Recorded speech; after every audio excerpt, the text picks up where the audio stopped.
Clip number 611۔ اس clip میں آپ انشاءاللہ قرآن پاک کی سورہ ابراہیم کا تعارف، آیت نمبر 1 سے لے کر 2 تک کی تلاوت، ترجمہ اور تفسیر قرآن صراط الجنان سنیں گے۔ سورہ ابراہیم کا تعارف۔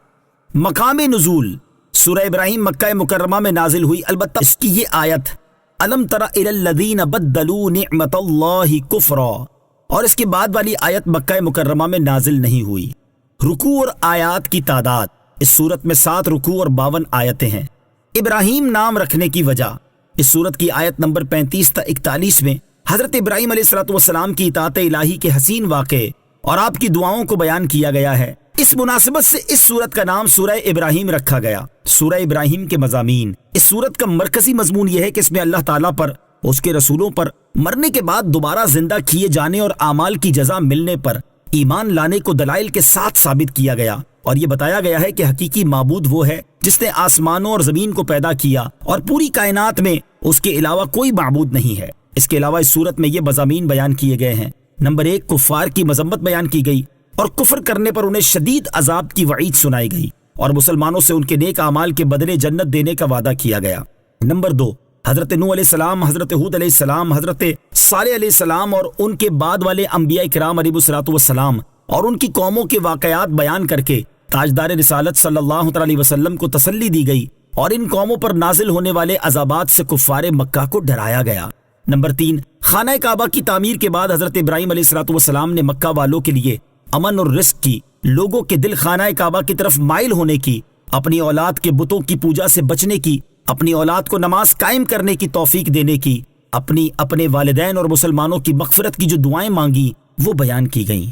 نمبر 4، ایمان اور کلمہ حق کی مثال پاک درخت سے، جبکہ گمراہی اور کلمہ باطل کی مثال خبیث درخت سے بیان کی گئی۔ نمبر 5، قیامت کی ہولناکیاں بیان کر کے نصیحت کی گئی اور ظالموں کے لیے مختلف قسم کے عذابات بیان کر کے انہیں ڈرایا گیا۔ نمبر 6، قیامت کے دن تک عذاب مؤخر کرنے کی حکمت بیان کی گئی۔ سورہ رات کے ساتھ مناسبت: سورہ ابراہیم کی اپنے سے ماقبل سورت رات کے ساتھ مناسبت یہ ہے کہ سورہ رات میں بیان کیا گیا کہ اللہ تعالیٰ نے اس قرآن کو عربی فیصلے کی صورت میں اتارا، اور سورہ ابراہیم کی پہلی آیت میں قرآن پاک نازل کرنے کی حکمت بیان کی گئی کہ اسے نازل کرنے کا مقصد یہ ہے کہ نبی کریم علیہ السلام لوگوں کو ان کے رب عز و جل کے حکم سے اندھیروں سے اجالے کی طرف، اس اللہ عز و جل کے راستے کی طرف نکالیں جو عزت والا اور سب خوبیوں والا ہے۔ بسم اللہ الرحمن الرحیم۔ ترجمہ: اللہ کے نام سے شروع جو نہایت مہربان رحمت والا ہے۔ الف لام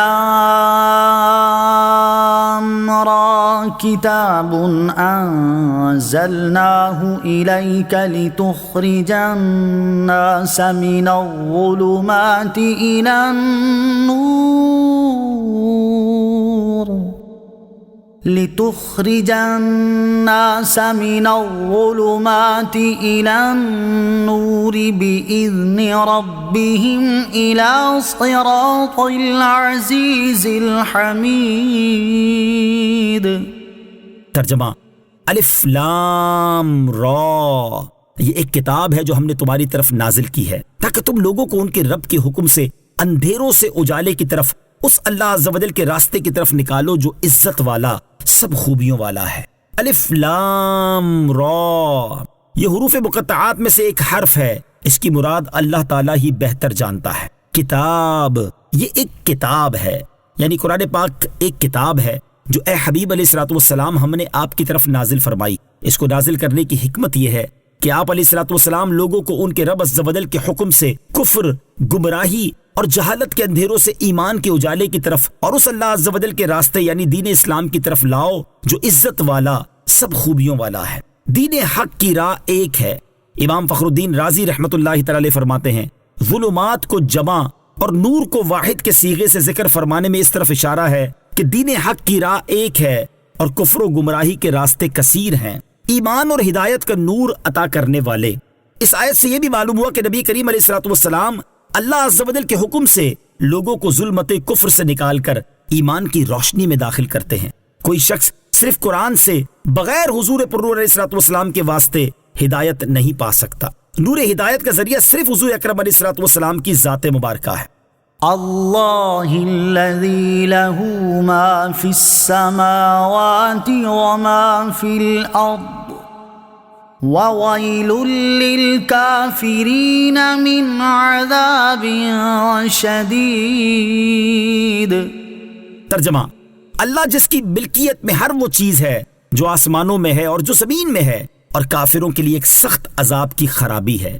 اللہ الذی لہ، اللہ جس کی ملکیت میں ہے، یعنی اس اللہ عز و جل کے راستے کی طرف لاؤ جو عزت والا، سب خوبیوں والا ہے۔ ہر وہ چیز جو آسمانوں میں ہے اور جو زمین میں ہے، وہ سب کا خالق و مالک ہے، سب اس کے بندے اور مملوک ہیں، تو اس کی عبادت سب پر لازم ہے، اور اس کے سوا کسی کی عبادت روا نہیں۔ اور جنہوں نے اللہ عز و جل کی عبادت چھوڑ کر ان بتوں کی عبادت کرنا شروع کر دی جو کسی چیز کے مالک ہی نہیں بلکہ وہ خود مملوک ہیں، تو آخرت میں ان کے لیے سخت عذاب تیار کیا گیا ہے۔